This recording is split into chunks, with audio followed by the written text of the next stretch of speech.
Monotype. Welcome to Creative Characters from Monotype, the show where we meet the people working at the intersection of type and everyday life. I'm your host, Kelci Elliott, and today I'm speaking with Magdalena Arasanz, a type designer and one of the co-founders of W Type Foundry.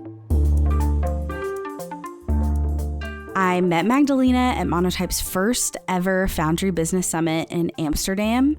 It was such a fun experience. We called this conference the Non-Design Design Conference. This was an opportunity for us to share the business side of type, and I got to meet Magdalena for the first time in person. Although this was not the first time that I'd come across Magdalena. I had been a huge fan of her work in my recent role at Monotype. I was our marketing promotions manager, so I got to choose a ton of different fonts from my fonts to promote in our monthly promotions, and I just fell in love with W Type's work. They have this really funky font called Puffy, and I just thought it was so stinking cute. It's got this like pillowy roundness. It's super friendly and soft, and it looks like a cloud. And so that's kind of where it all started. And then in this episode, I talked to Magda about her path to type design and how she and her team have built a thriving independent type foundry.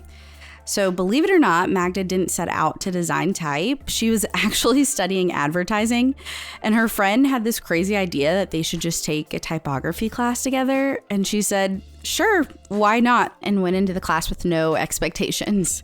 She remembers her teacher explaining that type is everything in communication. And that's when the seed was planted. Magda recalled this moment in our interview. And that's when I realized, like, with the shapes of fonts, you could really transmit a message or like a feeling or, you know, like an emotion through type. And that really blew my mind. My co-host, Cadley, is here to preview this episode with me. Hi, Cadley. Hi, Kelci. How are you doing? I am doing well. How are you? How is Denver? It's good. I see that you wore your Denver sweatshirt for me today. Yes. Or it was just coincidence. Just a coincidence, but I do love Denver. So, welcome to the podcast. This is your first time hosting. Yes. How did it go? It was good. I had a ton of fun. You know, I host our Foundry webinars every quarter, and I was actually more nervous, believe it or not, for this podcast than I was our Foundry webinars and when I spoke at the Foundry Business Summit. I totally get that. I've hosted like many times and I still get nervous. So, but you sound great. You have a wonderful voice for the podcast. So, well, thank you. Thank you. I'm really looking forward to hearing this episode with Magda. What were you most interested in chatting with her about? Honestly, it was really just hearing her own personal story. I have come to think of Magda, and I know that she would say the same, almost as like a friend. Like, we follow each other on social media, so it goes deeper than just the work. And so hearing her story beyond just her position as like a type designer is just really cool to me. And just the fonts that she liked best, I was really interested in because I think they have so many fun, playful fonts. But recently, I feel like they've started to move a little bit more into the corporate style. So we chatted about that a little bit in the interview and maybe why that is and what that looks like. But also, I was excited to get to dive into their partnership with Monotype and how that's been able to grow their business.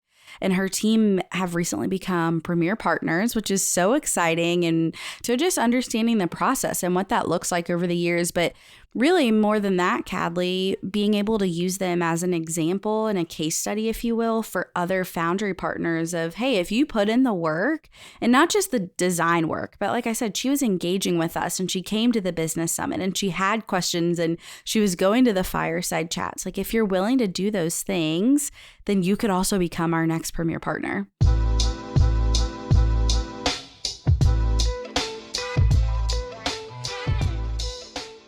Kelci, you're the manager of our partner client services team here at Monotype. And part of your job is to help our independent Foundry partners like W Type Foundry understand the business side of selling fonts. That's not something we really talk about that much here on the podcast. So could you just tell me a little bit more about what that entails?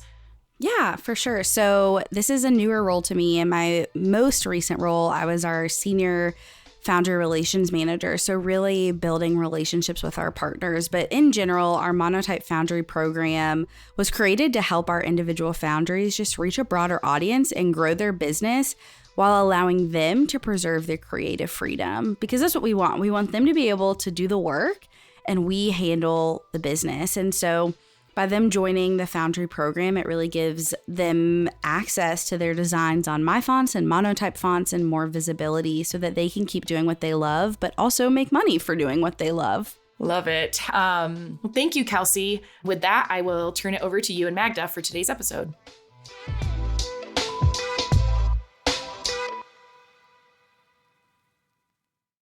Hi, everyone. So I'm really excited to be joined by Magdalena Arasanz. She's a type designer, founder of W Type Foundry, also known as WTF, very spicy, and someone who brings a really strong, confident point of view to contemporary type design. So welcome. Hi, Magda. Hi, Kelci. Thank you for being here. So I'm really excited just to be able to talk about your path into type design, the story behind founding W Type Foundry with some of your friends, and really how the Foundry has grown over the past few years and what it means to build a creative practice really rooted in the Chilean and Spanish design scenes. So let's just kind of jump in. Can you just take us back, Magda, to before type design was your career? What were you doing and what really pulled you into type design? I actually studied advertising like many years ago. And I had the opportunity to take like an extracurricular activity, like an extra class. And I had like a best friend. We did everything together. We did all. He was like my creative partner back when I was studying. And he told me like, hey, there's this extra class we can take. It's about typography. And it's like from the graphic design class. So you want to take it with me? And I was like, yeah, it sounds interesting. So we just took the class. We went without any expectations of anything. And I immediately fell in love with fonts, with type, with typography in general. It like opened my eyes into this whole like new aspect of communication and like to like a visual part that I had never like paid that much attention to, you know, like I was more focused like in designing, you know, shapes, drawing, photograph. But typography really like, it kind of like blew my mind because the teacher who was actually then my teacher when I studied typography, like many years later, he was like the organizer for like the typography diploma that I took. Oh, wow. But he told us like, basically like typography was everything like in communication, you know. And that's when I realized like with the shapes of fonts, you could really transmit a message, a feeling, or, you know, like an emotion through type. And that really blew my mind and it changed my direction completely in advertising. That's beautiful. That's one of my favorite parts about type as well. And, you know, we have the neuron study with monotype. So for those listeners that have not read the neuron study, it's all about the emotions that type causes you to feel. And it's just like what you're saying, Magda, like type is a part of everything that we do in all of our everyday lives, from the time that we wake up to the time that we go to sleep. And the way that you see that type around the world, so to speak, is really beautiful. So I'd love for you to kind of talk us through a specific moment or specific project when you felt like type shifted from something that you really enjoyed into being something that you realized you wanted to pursue seriously as part of your career. There's been many moments that have like caught my attention like in that way, but I think that the first time that ever happened to me was the first time I designed a font. When I took the diploma, like for learning how to design fonts, first of all, I had no idea that you could design a font. Things really shifted when I realized like I was like obsessed with it, you know, like when I discovered all these little things that you have to take in mind, take in consideration when you're designing a font, the system of it, the rhythm of it, the black and the white of it, the contrast of it, the shapes of it. It can have any shape you want. It can be anything you want, but it has to correspond to a system. And then you move like a little M square, like left and right, left and right, left and right, like 100 times. Yes. I think it's like the one of the most obsessive feelings, but like makes you feel good, like when you're like inside that tunnel. I guess it's like for all font designers, or maybe for everyone that's like involved in a really passionate art, you know, like you kind of like lose the track of time or whatever else you're doing, because you have to be so like hyper focused in all these details. Yeah. Yeah, I think that was the thing that really like made me realize I like it, you know? So designing your first font was really kind of what pushed you into the career. So what did that first font look like?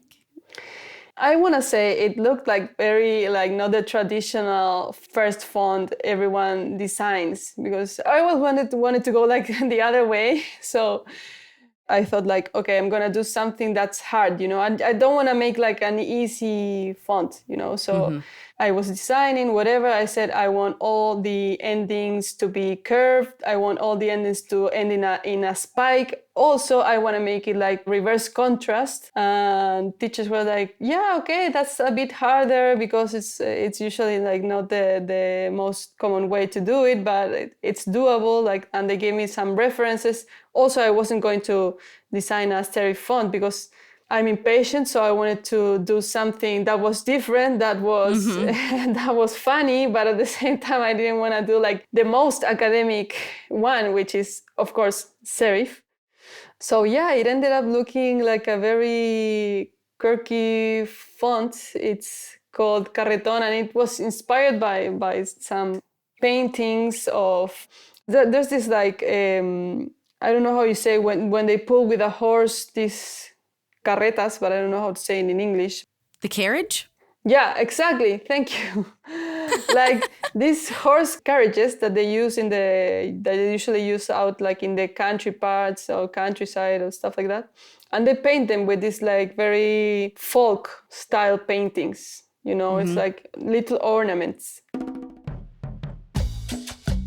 All that is done with a simple, just like a brush. So then I started exploring with a brush, like what the strokes looked like.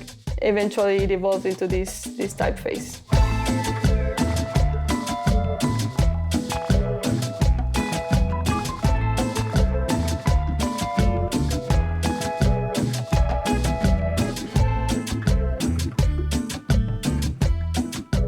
So in those early years when you were first designing fonts, but really decided that this is something that you could pursue and make your career, I'm really interested to know what felt most exciting about choosing to become a type designer and stepping outside of the marketing and advertising space, but also what felt most uncertain or intimidating. Well, the most exciting part was the newness of it all, you know, like I was kind of like burned out in the advertising world because I had like big hopes for myself, you know, like I wanted to be a creative director, I wanted to like do like stuff my own way. Other than I was very lucky to meet my partners, my business partners. What was most exciting was the newness of it all, and also I was like immersed in it, you know. It was like I really had found like something that I was passionate about. I felt like I was good at it, or at least I was like okay at it. So yeah, that was like the fire for it. I love that. And what was most challenging, also the newness, because I didn't know, I had no idea what I was doing, you know. And I think a lot of new designers and really even non-designers could relate to that, like starting something new that you feel like you're kind of good at, but there's still so much room for growth. And it's like, am I actually good at this thing? Exactly. It's like really exciting to be able to jump into it, but it's also a little intimidating to try to figure out, like, is this actually worth my time? Exactly. And it was like going into the unknown. So, and just like trusting myself and trusting like my friends at the time who were like totally supporting me into doing it. And Diego and Pato, who are the co-founders of W Type Foundry, who had the trust in me because they had actually been doing it, the type design for much more time than I. Diego was actually my teacher when I studied, and he was already selling fonts. So he told me about the whole thing, like, this is also a career, this is also a job, this is also a business, like, you're good at it, blah, blah, blah. And I was like, you know what? Okay, let's do it. That actually leads perfectly into the next question. So just take me back to the point when the idea for starting W Type Foundry, or WTF, as you all refer to it now, first appeared. So what was happening in your life? Had you gotten the diploma yet? How did you meet your partners? I know you just said that one of them was your teacher, which I did not know that. Yeah, it was a lucky coincidence, I guess. But, well, as I was telling you, I was working in advertising, and I actually was working at this middle-sized agency, okay? So in the creative teams, like, it was like one other girl other than me. So it was like all men. Usually we wouldn't get like that much acceptance of our ideas, of course. Yeah. As it is in advertising, Always. Yeah, right? It was very sexist back then, and this was like 2015 or around that time. I knew I wanted to be like a creative director. I wanted to lead a team. I knew I didn't have enough experience for it, but also at the same time I was working in this agency. Also, the main clients, the main products of the agency were like alcohol drinks, like, so it was like beers and like vodka and like ron, pisco, all these things. And all these things are usually marketed for men, mainly for men. Mm-hmm. And we had other stuff, but then like the agency started becoming like, oh, like we're experts on this, and it was like horrible because I mean, there were some like funny campaigns and all that, but it usually involved like women being used in a very like objectified way, Yeah. So that was the start of my relationship with advertising, like being shattered in a way. Mm-hmm. Yeah, that sounds like a turning point, I feel like, in your story of like, I don't know that I want to be in this anymore. Exactly. And it was exactly like that, because I started like questioning myself, like, is this really what I want to, like, do I want to work inventing like weird stuff, like to sell like for brands that maybe I'm not, that I don't even agree with. So I was questioning all that. And then I took the diploma. Diego Aravena was my teacher, and he was friends with Patricio as well. Oh, okay. Yeah, and Patricio had been the teacher of the diploma the year before. So the story is that I developed this project in the diploma and all, and I was always like, I guess I was always like very sure of myself, like always like, oh, okay, I'm gonna do this, I'm gonna do that. We love that. We love a strong, confident lady. Yeah.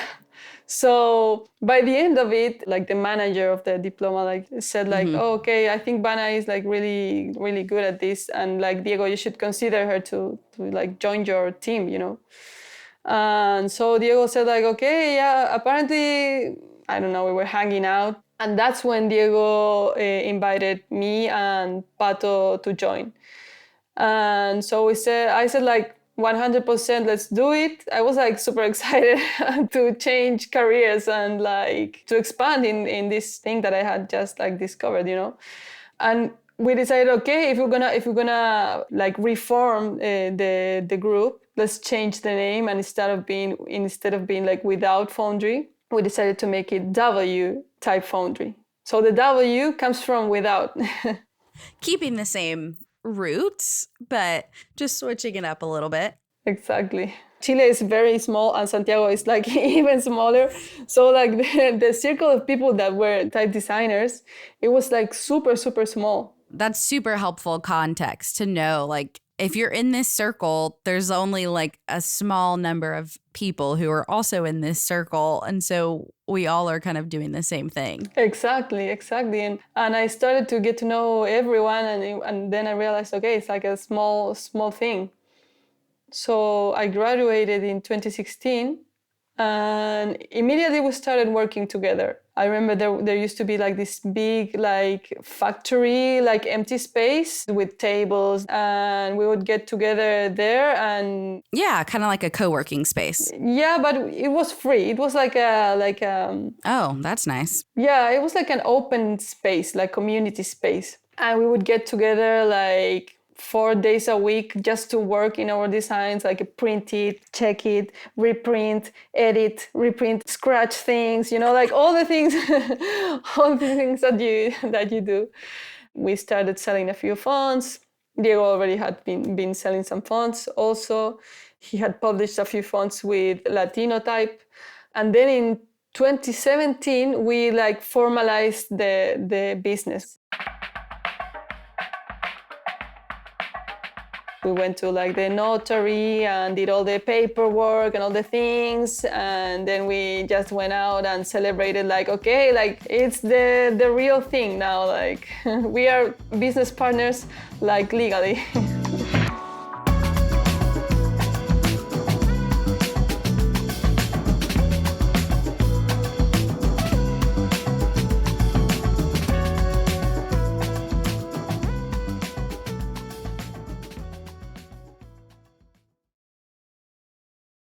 I guess it's been around, this year will be 10 years of W Type Foundry. Exactly. This year will be 10 years.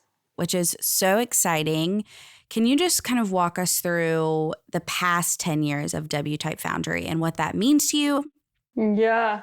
When I think about like the past 10 years, it was like work, work, work. We were all designing. We were trying to build like our little library, like to have like our little like offer of styles. So we were working with a lot of people, not just us three, but also from the people that came out of the diploma or out of the next diplomas. Like when we saw like a good type or a good design, or even if someone just wanted to learn at the beginning, we were very like, oh, you want to learn a little bit more? Okay, come sit with us, come to the big empty factory.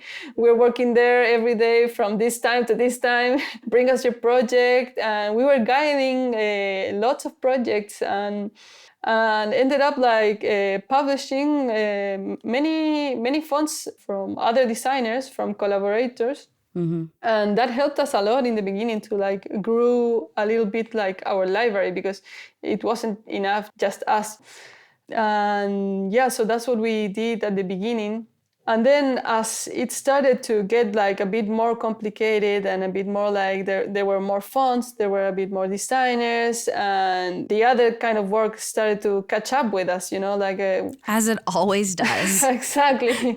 It wasn't just designing. Then it turned into like a bit of administration as well, because as the fonts sold, we had to pay these collaborators and pay the designers. Then we started to think, okay, a little bit more strategically. And me coming from advertising, I already had that more like of a marketing side of things. Yeah. So I like naturally my role started to change, and I started to design each time a little bit less and started focusing more on like, okay, how can we sell this? How can we present this? And started to like grow in our social media. Like at the beginning, we used to do like so many talks. We would go to universities like, hey, we do this, we do that. Are you interested in us having a talk? We would love to spread, the knowledge. And then I had to learn licensing and all those things that I never expected on the way. I guess what surprised you the most about like managing a type foundry on the back end rather than just designing type for a type foundry? I guess it's just the amount of work it is. I mean, designing a typeface is a lot of work, but at the same time, managing it's a lot of work too. You have to have like lots of different hats. Sometimes it's just someone asking like, hey, like I can't access the ligatures on InDesign. and it's like, okay, can you send me a screenshot to help you? Or sometimes it's like a problem with a designer. Sometimes it's like doing just payrolls. Then it's also like the strategy, the selling, talking with clients, having good relationships with everyone. And like When is this ready? How are you going with this? How is this thing going on? How long does it take for you to finish with this project? Okay, then it's like talking with you, like, Yes. it's so many things.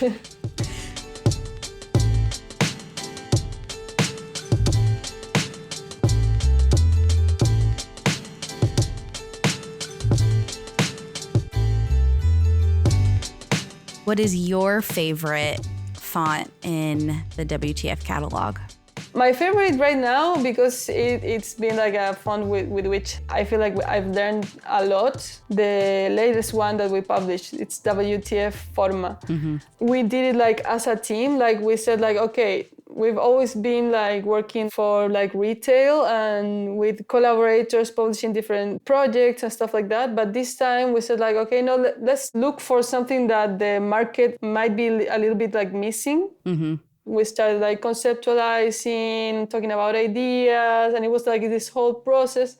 And it ended up being like this great font, which I think it's like super versatile, super complete. And it's not just like a display, more like a display or more like branding font that it's what we would usually do. We wanted to target more like bigger corporations, something that's more like a bit more formal, but still has like a good personality, you know? So Still fun and spunky, but could be used by a few more people. exactly.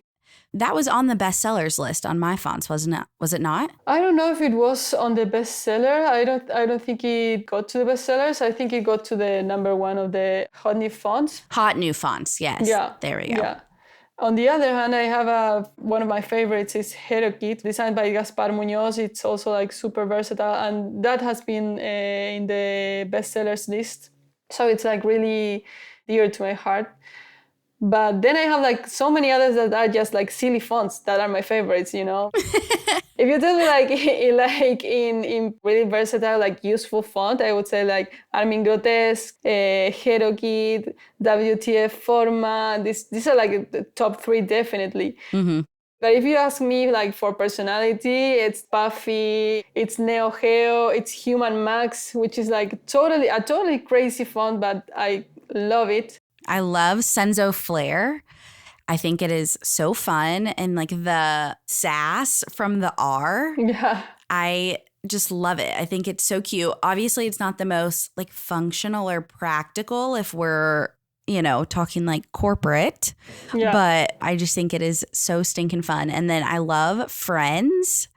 I think part of the reason I love that one is the in-use images that you guys are using for that. I don't know if it's the green or what, but it just like pops and it feels like a font that I would want to use, like if I had a project. And I also feel like that one is a little bit more, it could be formal, but it could be fun. Like it's like when you have a nice outfit that it's like, I could dress this up or I could dress this down. And that's how I feel like Friends is. Like it's contemporary, but still fun. So you can use it in a lot of different projects. Yeah, totally. Friends also, it was like a hit when we launched it. Back then, it was like one of my favorites as well because it had emojis, and I don't remember what year it was launched. But back then, I was like obsessed with emojis. I was like emojis are going to be like the new language, like for sure. I was like swearing that was gonna happen. Of course, it never did, but still, emojis came and stayed. Like we use them for everything. But it had like a very extensive set of emojis, which we loved and we used for many years for like publicity and stuff we did for like the Foundry. We would always add like the hearts and the faces and all those little things. So fun. That and then Puffy. Puffy is probably one of my top favorite fonts in general, like not just from the WTF catalog. The thing with me is I love like a funky, super fun, outlandish font. I love the serious serifs and all of that as well. Don't get me wrong.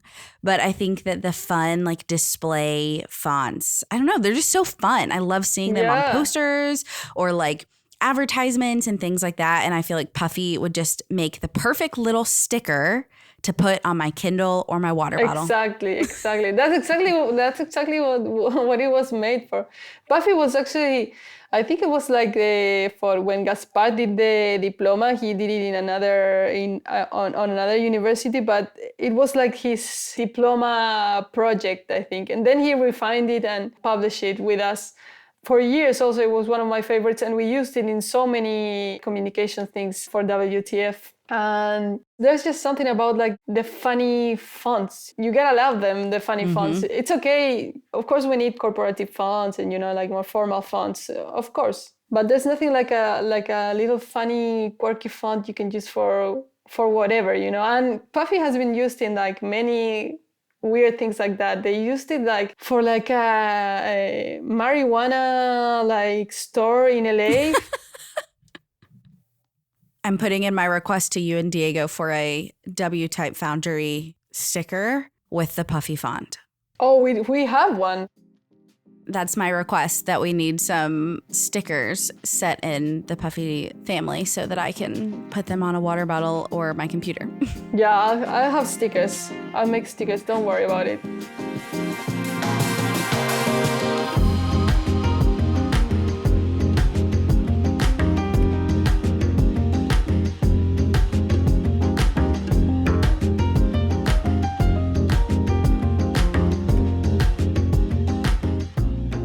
We got the opportunity to meet at the Foundry Business Summit. This was back in 2024. For those that don't know, that was our first ever Foundry Business Summit. Dan Radigan called it the non-design design conference, and it was all about the business of type. And so I'd love for you to kind of talk us through what the summit meant for you, and then that'll kind of pivot us into the next set of questions that I've got for you. Yeah, first of all, thank you so much for inviting us to the summit, because I was thinking like about all that happened like in 2024 for us. The thing is that you invited me to the summit and I never even saw the invitation, because the invitation went to like updates or something like that on my email. Okay, so I never saw it. And then the summit was going to be, I don't remember in what month it was, but the day was very close. And then you sent me an email like, hey, Magda, hello. Like, I don't know if you got the email, but we invited you to the business summit. Check it out here, la, la, la, please confirm. And I was like, oh my God, like, almost missed it. So thanks. And also like, I was so excited to meet you there when I was there in Amsterdam, because like, who is this Kelci I've been talking to like all these months? Now I get to meet her like in real life. It was so sweet. Yeah. And honestly, I was like so nervous. Like I've done hundreds of talks, like I've done workshops, I've done classes, all those kinds of things, meetings, whatever, but it's always like in a design environment, and this time it was like a business thing. Mm-hmm. And it was like super intimidating to me. And I almost like, funny story, I almost missed my flight if it wasn't for my my couple who wake me up like, hello, you're gonna be late for your thing. And I was like having nightmares of like missing my flight, and I was actually going to miss my flight. But anyways, I was so nervous meeting everyone for the first time at the hotel, at the lobby. I think it was like the welcoming thing. And, like I didn't knew anyone. And I felt like probably most of these people like know each other, or like at least have heard of each other, because it was very like European, and also like all these big foundries, like super big foundries, and super like mythical foundries, And I remember I was so impressed to meet Vivian from Bauer Fonts from Futura, I was like totally starstruck, like, you're the owner of Futura? Like, what? Vivian is so great. I mean, she was lovely lady, and all these other people, like I was like totally starstruck, with type guys, font fabric guys, Resistencia guys, Zeta Foundry guys. Everyone was there, and I was like, who am I, like, who are we? We're just like a little tiny small foundry from Chile. And like in my second year, like staying in Spain, I was like, okay, like now I'm in a business summit like for Europe in Amsterdam with all these huge foundries and learning so much about the business. And that was really like a moment for me, like, okay, this is real. I am a real like business owner. Like I am the real manager for WTF. Like, Yes. and this is like networking and shaking hands outside of the design environment. And here's a Monotype, like explaining all the things about the business, like all their plans about the business, like everything that's gonna come, and like giving us the opportunity to like see the whole planning of the platform, the subscription, and all the things.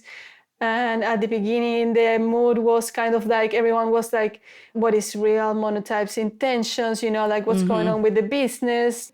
And in the end, I felt like it was like a relief for everyone, because it was like, okay, like now we see the game plan that you have. Yeah. And for me, it was like so constructive and so like eye-opening for like the business, and also for me, like, okay, like a new stage for me as taking serious the managing side of things and the business side of things. I just ask everyone like all kinds of things, like whatever I can learn from this, like from whoever is here, like I'm gonna take the chance, like just jump right into it. Like the first day I was so scared, but then I was like, okay, no more scared now, like just like try to get everything I can out of it. It was a huge opportunity for us. In the last few years, WTF has done an incredible number as far as revenue goes. You all have put out really beautiful new fonts. So I'd love just to talk a little bit about the relationship with Monotype and WTF, because I know from my side, from working with you, it's been really exciting to see the growth of the Foundry. And I know from like 2024 to 2025, there was tons of growth. Yeah, I mean, it's been like completely like a total like 180 is the way of saying it, right?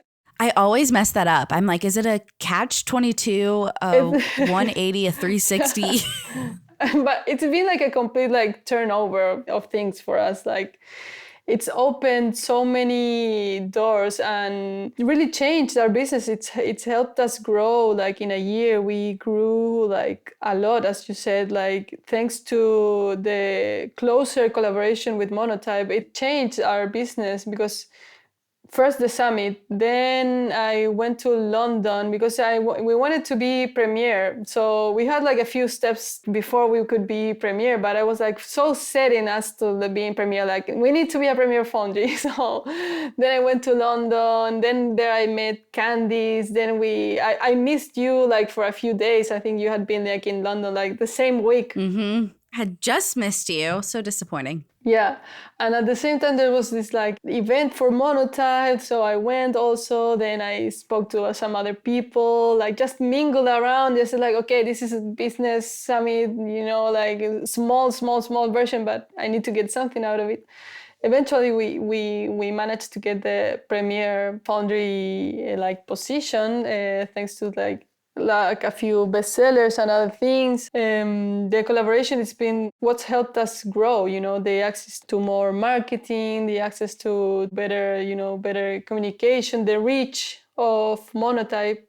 There's many like small foundries that are very successful, and we were doing okay. I mean, we weren't like, okay, the business is ending. No, it wasn't like that. Actually we always wanted to grow. That's our goal every year. Okay, where can we grow? Where can we be better? Of course, yeah.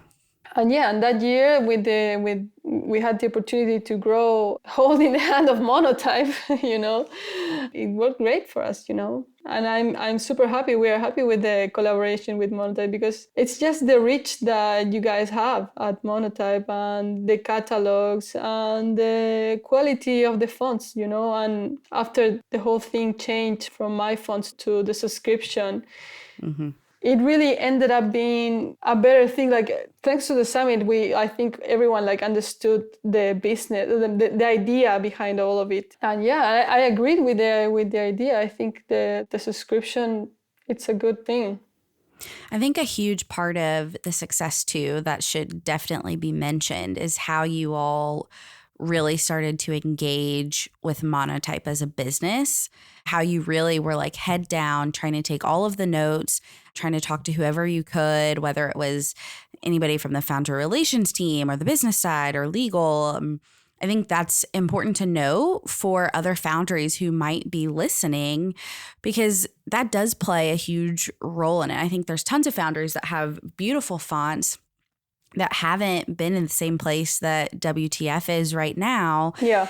And so just encouragement for other foundry partners and other designers, like just put your head down and sometimes like do the work and really engage. I know after the summit, you kept reaching out to me a ton on the relationship aspect and on the marketing aspect, and just with any questions that you had, reaching out to our teams. And I think that's really important to acknowledge, because that is a part of this story and the narrative of how you weren't even supposed to be a type designer. That was not what you set out to do. And then you became a type designer, you co-founded a foundry. And then not only did you co-found the foundry, but then now you're managing the foundry. And now the foundry has seen exponential growth in the last 2 years. So I just think that that's an incredible part of the story, and also kind of brings me to the next point of how did being a woman in the type world kind of shape those early professional experiences? And how do you think that kind of guides you in your work now? Yeah, I feel like being a woman has actually like empowered me, like in many other things, as in advertising, it was like usually men who were doing it. But on one side, thankfully, I had like Diego and Patu, who were like always like 100% like you take the lead. They let me take the lead like from the beginning, you know, and I was like, and I felt like ready to take the lead, even though I had no idea what I was doing. But I guess that's a way of doing things. In Spanish, we say que nada sabe, nada teme, which is like, if you don't know nothing, then you aren't afraid of nothing. I love that. So I think that was like my attitude for the whole thing. And at the same time, my parents had the totally inverse roles when I grew up. So I always had like the example of my mom. My mom, she was a lawyer. She was like super like respected. Like everyone like respected her like so much. Oh, yeah. She was a boss in her lawyer thing, and she was always poised, and she always like knew what to say, like the correct things. And at the same time, my dad was like a stay-home dad. He was older than my mom, so he retired early, like to do his hobbies, and he had like so many hobbies. He loved painting, woodworking, and cooking. So my mom, for example... So you came from creativity, though. Yeah, 100%. My dad was like a very like crazy guy, like did all kinds of inventions and paintings and stuff, and it was like super fun to be around, and was super patient, always like explaining every little thing. I was like an annoying kid, like those kids that ask everything. Like that was me. So I think that like example has helped me always to feel like I can do things, like feel confident, like okay, like how hard can this be, you know? Like my dad will always say, like, this is an inanimate object. It can't be smarter than you. You are smarter than this. That was like his way of putting things, like whenever you had like a problem or something like that. Yeah. And I think that helped me a lot through my life.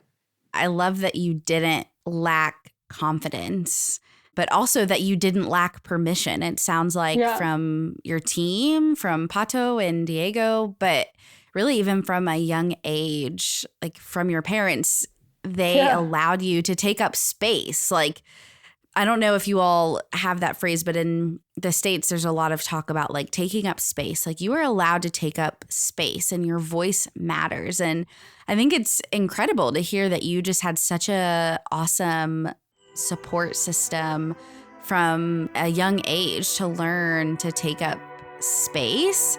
yeah, I love that. And just that really allowed you to find your voice.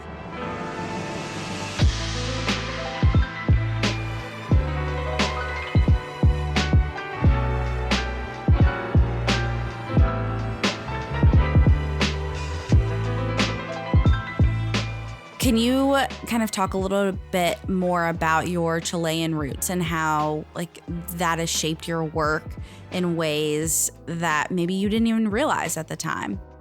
Yeah, I mean, Chile is very, I would say, like arts and design and all these things are like very academic. So there's a lot of investigation behind things. There's a lot of like arguments about things. There's a whole standard of like doing things around type design. When I started doing type design, it was like a very coveted thing, you know, it was like almost like behind the walls, like this is a secret craft nobody can learn about, you know. It was like very like kept by like the few people that did it, you know. And when I started all of that, designing and learning about this, it was like, what the hell, like Yeah. we can do whatever we want, you know, and we were like a bit like disruptive maybe when in the beginning in Chile. Mm-hmm. And eventually as the years went on, I think the ambition, like for me and for Diego as well and Pato as well, because Pato lived here before I did. He came here, he studied, he stayed, he lived here in Barcelona. Diego left like around 2018, I think, to London to study, and then he did the master's in Reading for type design, and he's been living there ever since. And I think more than the roots of Chilean things like inspiring us, it's more like inspiring us to go further outside of Chile, you know, to look for more stuff, you know, like it's to do more than what actually was around you, to like push the others around you. I love that. So as we wrap up, if a young designer listening from Chile or Spain is tuning in, or a young female designer, what do you hope that they take away from this episode today? If you have an idea, or if you have like something that you like or that you want to do, just like go for it and do it. But at the same time, look for support, ask for help help in people that you've seen that have done it before, ask for help, people that can be like maybe mentoring you, or like in this case, for example, with us, like I've asked for your help like 1,000 times, you know, like whenever I need help, you know, I'm gonna ask you. And if I don't know something about a license, I'm gonna ask a colleague, and you know, I'm gonna ask someone in another foundry. Like, yeah, just ask and let yourself grow, like through curiosity and through letting other people help you, you know, because most of the time people will help you when you ask for help. Yeah, I feel like most of the time people want to help. Exactly. One last question before we close out today. Mm-hmm. Is there anything fun from WTF that we can keep our eyes out for in the near future? Yes, 100%. Of course, we are releasing new fonts. A few new fonts should be released this year, but the one that's coming first, it's a very like fun display, kind of not so much like experimental, but it has some weird shapes in it. So I'm really digging it right now. It's gonna be like a nice surprise. Ooh.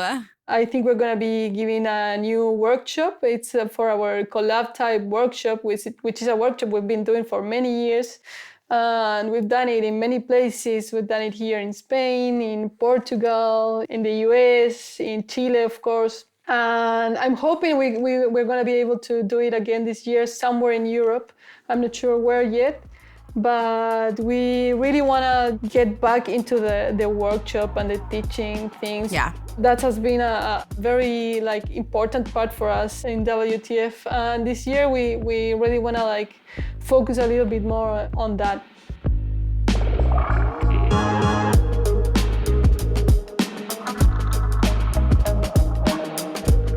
Well, that is so exciting to hear. I can't wait to keep my eyes out for that, and hopefully we can see more of WTF around. Thank you so much, Magda, just for your time today and for sharing your story. It's so awesome. I think for myself, we've worked together for so long, but just to be able to hear a little bit more about you and to be able to share your story with the world. For anybody who wants to explore WTF's work further and their projects and workshops that they've done, you can head to their website. We might even be able to put those in the show notes. Thanks again for listening, everybody. Thanks, Kelci. Thanks for the invitation, and thanks for everything.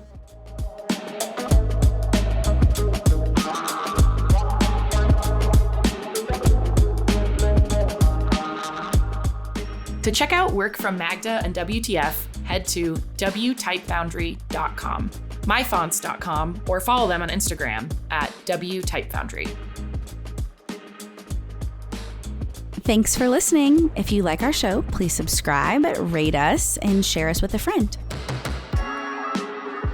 Creative Characters is brought to you by Monotype. It's produced by Christopher Olin and Mia Sullivan. We'll be back in a couple weeks. Take care.